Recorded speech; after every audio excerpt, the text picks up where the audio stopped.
Shalom, shalom. Just out enjoying a bonfire on a beautiful night.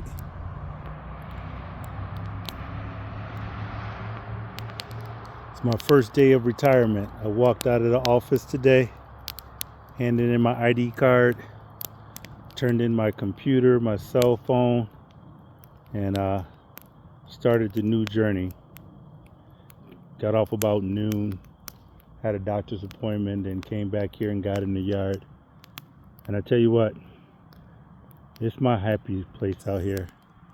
Truly a happy spot. Whatever retirement brings, I know it's going to be a heavy dose of yard therapy, of working out in the yard, pruning trees, cutting grass, weeding, growing into gardening, get some fish stocked in the pond, chasing off these geese, these moles, and every other rodent that wants to invade and cause destruction. But be 50 here in a few weeks and just kind of reflecting on the last 30 plus years of just grinding and working and being able to enjoy the fruits of the labor. You know, when I was 18 and 19 and I started on this journey, I didn't know where I was going. I didn't know what I would become, but I knew I wanted more than what I had. I knew that there was something in me that was greater than what I was experiencing in life, and I wasn't going to stop short of that. So when I left for basic training, the only way was forward. I didn't have nothing to go back to. I couldn't go back home. I was already put out my junior year in high school. And I think that's one of the biggest blessings that I've received is when there's no way to go but forward. You have this grit and determination to go forward. When I was in Africa, I got this chain, this pendulum, and it's the Ashanti tribe. And for me, that's my adopted tribe. And I don't know what people think about adopted tribes, but I think it fits the mantra for my life. Meaning, like, they had a motto that says, if I go forward, I'm going to die. If I go backwards, I'm going to die. Forever forward. So if death is the conclusion, why not die going forward? There's no victory in retreat.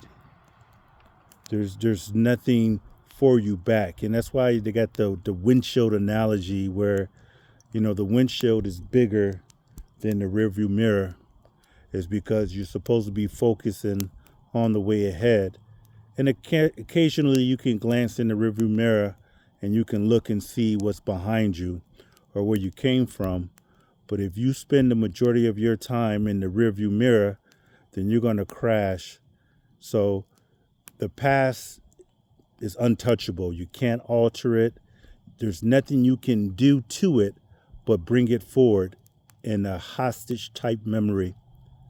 Like yesterday, like even today, when I walked out of that office and I turned in my ID card, I couldn't turn around and say, you know what, I changed my mind, give my ID card back. The decision has been made, that has been done. Now I could go apply for another job and I eventually will get to a place where I do some part-time work, but the work that I do is going to have to be on my terms. Faith over finances and just using faith for finances, meaning like I'm going to have to learn how to be a better steward. I can't always have the newest things, and I've kind of went reckless lately, and now it's time to wind things back in and to alignment and better stewardship. So everything that's in the past that's tried to hold me hostage, that tried to hold me down, imagine everything that it was in my past and everything that was in your past is in that fire, is being consumed, is burned up. You know, and these were branches at one point in time that as I was walking through the property, there were dead branches on tree. And then the scripture started to come to life when it talks about in scripture that every branch that does not bear fruit needs to be cut off. And I believe that's in John 15, and it's in some other verses as well. But in the book of John 15, Yeshua, who the world called Jesus, was saying, like, I am the true vine, and ye are my branches. If you abide in me, and I in you, then you can do all things. But the prerequisite was for that us to abide in him. So putting his will, and that's what his whole ministry was. You know, there was a countless of times where he was approached about some worldly endeavor. Hey, what you say about this? What do you say about that? What do you say about this?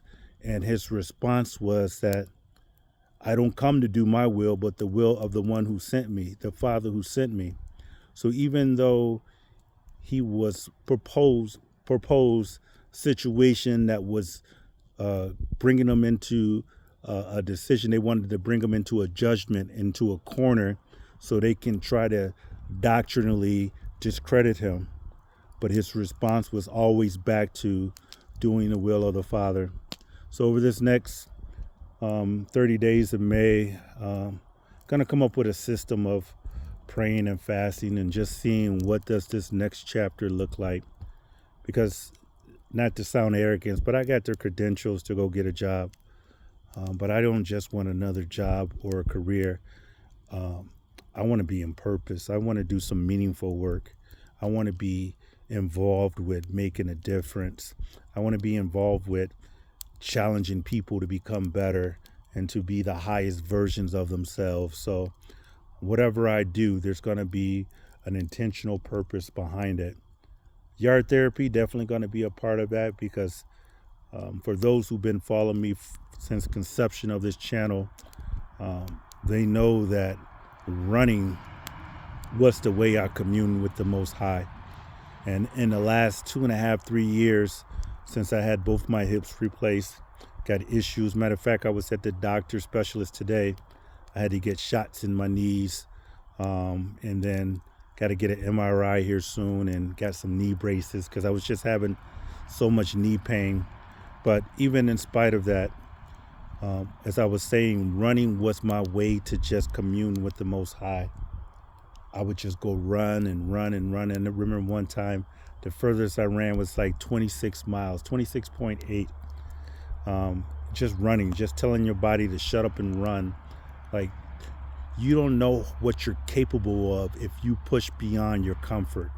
And some may say that I ran my hips out, or that I wasn't a good steward because I put my body in a lot of compromising positions.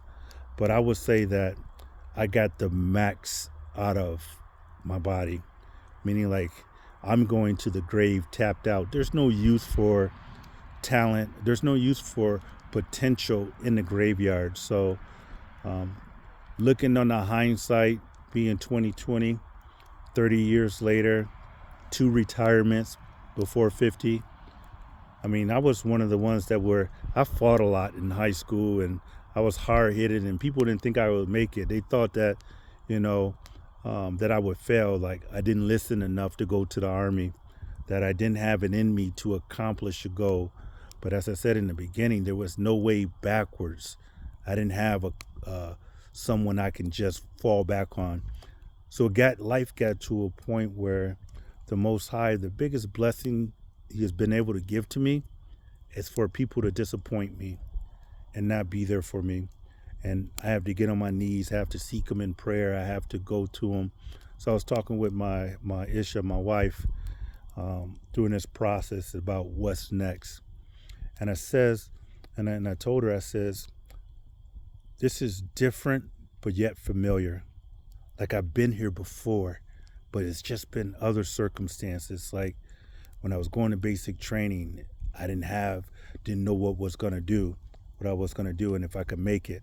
But I had to take that step. When I was going for my bachelor's degree, the same. I had struggled in high school, and my memory was like I wasn't good at school. I was agreeing with things that was less than my full potential, and it was a challenge. When I went to become a pilot, it's like I drew on the experience of getting a bachelor's. Like, if I could learn and get this bachelor's, then I could learn how to fly a helicopter. And I used that experience of flying a helicopter, and I drew on that experience to go into new territory to get a master's degree.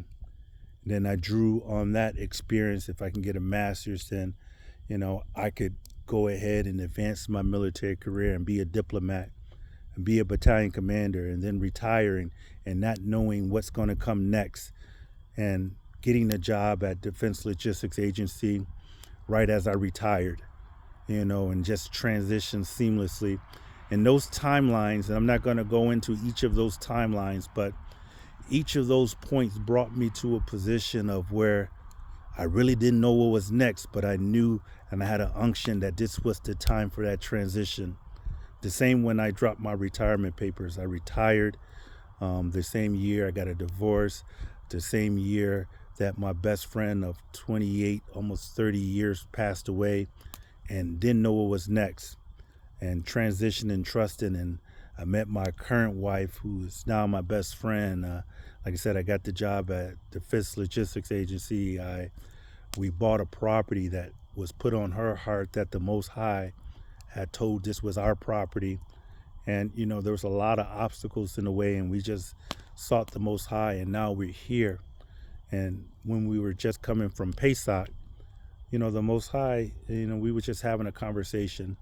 And a lot of times we go on these road trips, and they be 10, 12, 13, 14 hours. And sometimes we don't even turn on the radio. We just talking about dreams. We talking about goals and what's next. And when we were coming back this time, we got to talk about how much longer will I work. My wife just graduated nursing school, so there will be an added income. And I was just telling her, hey, my goal is to work 7 years. I want to be done working by 57. But if there was an option for me to get out earlier than that, I would take it. I think, I'm in a position now that I would explore and take that. And we were coming back on that Sunday, and then Monday, as I went back to work, is when this current administration, they did the deferred resignation program, where they're allowing people to retire early and defer their retirements. And I thought about it. I was like, man, I was just saying, if I can get out early, I would take that. So I took it. And, I applied for it just about a month ago, and been just waiting and for the decision to come down. So my wife graduated and got Penn Nursing School on the 22nd. Her birthday was on the 23rd, and that's when they gave me my approval on her birthday, that I was approved to start my retirement May 1st. So today is my unofficial first day. My actual first day of retirement will begin on May 1st. So tomorrow my wife goes and take her NCLEX test, the state certification. So our timeline's been mirroring each other, and just I can see the hand of the Most High on this. So I say all this, and you may think I'm rambling, but I'm giving you an encouragement that don't wait until you have everything figured out to start, because that's too late.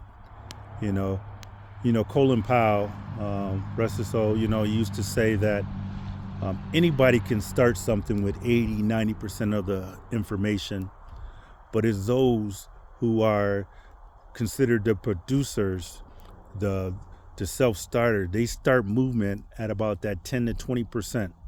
They don't have every step figured out, but they know they need to start moving. And they start putting things into motion at 10 and 20%, while people are thinking they're crazy. And then about time it gets to 80%, the majority is already like, wow, okay, I see that now. And then they got to go pay the person who started earlier. So whatever it is that you're doing, get started, trust the Most High, live a righteous life. And I tell you, once you get started, he'll send help on the way. So this video is getting long. I'm not going to go into all the things that have happened over this last month, but there'll be more videos. I got more time. I'm retired now. And I'll conclude on this. Even though I got more time, this journey right here is going to be the biggest leadership challenge for me. And that's leading yourself when you don't have a job or a time to be somewhere. You got to be accountable to the word and what you said you're going to do it. It's that instant thing where I can get up later, I can put it off for another day. And you're going to have to, well, at least for me, I'm going to have to fight that temptation of being able to just being intentional, still get up. So instead of getting up at 3:45, 4 o'clock, I am going to move it back to about 4:45, 5 o'clock, and do my workout then. But leading yourself is the biggest leadership challenge, because if you want to control somebody, and a lot of us, we get in relationships or we get in positions and we want to control people, but the only person you can control is yourself. And you probably proven that you can't even do that correctly. You probably lose your temper, probably got mad or something to this, and you don't know how to steward your emotions, finances. You don't know how to righteously discern. You're not disciplined enough to read your word and to believe with your word more than you do your situation. So the biggest challenge for us is to lead ourselves. And the biggest testimony and sermon we can give everybody in this example of a righteous lived life. So shalom, shalom. It's your favorite Ak. Didn't mean to go long, but I was just sitting here cooking some of these dead branches that I cut down today. They weren't bearing fruit, so they're going to produce fire and be consumed. So ensure that you bear fruit.